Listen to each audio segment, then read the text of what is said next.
आइए दोस्तों, अब हम बात करते हैं ये जो कि पहले तो हम बात की उत्तर बिहार की गंगा की साइड होगी और दक्षिण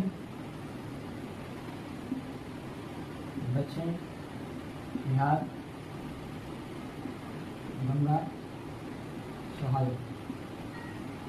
वहीं अगर हम बात करें तो पहले की बात करें तो ये क्रमनाशा है जो कि अक्सर में चौसा होते हुए गंगा में मिल जाती है।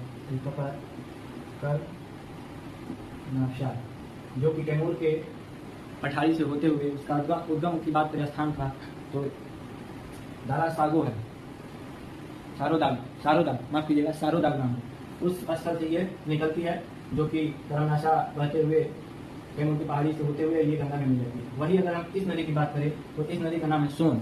सोन की बात करें तो ये मध्य प्रदेश सटे बिहार के सटे एक राज्य है जो कि अमरकंटक पहाड़ी के नाम से जाना जाता है। वहीं से ये सोन मध्य प्रदेश से निकलते हुए ये आपको आके ये दिख रहा है, ये आपको पटना के मनेर डिस्ट्रिक्ट जगह है, वहीं पे आकर ये गंगा में मिल जाती है। वहीं अगर हम बात करें तो ये आपकी पुनपुन नदी की बात करें तो झारखंड में पलामू एक जगह का नाम है, वहीं से पलामू की पहाड़ी कहले, वहीं से इस नदी का पुनपुन, इसका नाम सोन,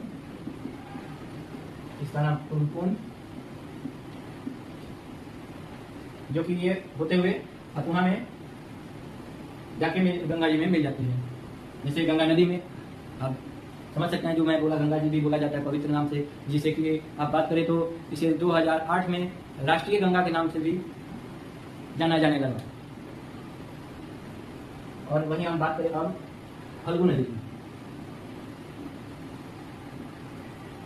फल्गु नदी की तो ये भी हम बात करें तो ये भी छोटा नागपुर झारखंड में के पठार से निकलते हुए और आती है, यहाँ पे आके गंगा में मोकामा में मिल जाती है।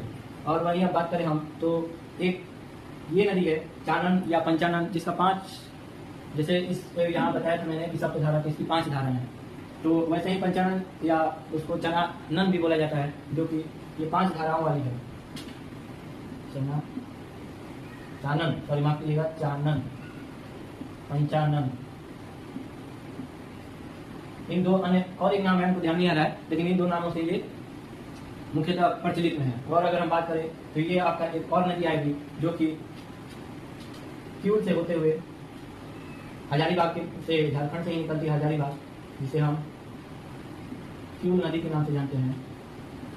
इसका उद्गम अगर यदि हम जाने तो इसका उद्गम हमारा छोटा झारखंड में हजारीबाग एक जगह है, वहीं से ये इसका उद्गम स्थल है। और ये क्यों नदी और यहाँ पे आकर लखीसराय में इसका गंगा में मिलन हो जाता है। अगर आपको समझ में